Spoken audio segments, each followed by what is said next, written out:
Hello guys, and welcome back to Learn Coding Skills. In this video we'll be going through how to use the autosave feature in VS Code. Let's get straight into it. So first we need to open up settings and enter in autosave. So we have a few options here. Like, as you can see, I currently have it off. We also have after delay, on focus change, and on window change. So I'll go through each one. So after delay. So for this one, whenever you stop typing, that's when it will be triggered. So we currently have it on 1000 milliseconds or just 1 second, which I think is a pretty good amount of time. So if I was to go and make changes to this program here, just type in random things, you can see the white circle that normally appears up here isn't appearing, and that's because it's auto saving.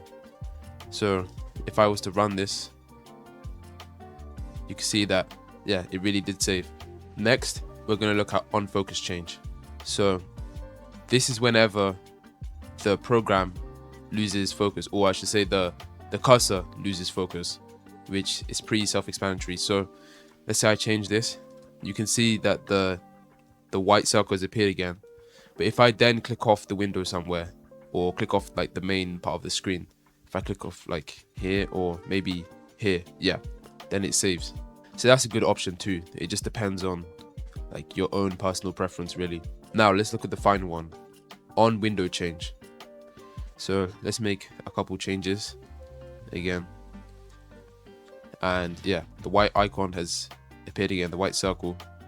And okay, so I can't just click off to the side because that won't work. But if I change window, like if I press on this notepad for example, then it saves.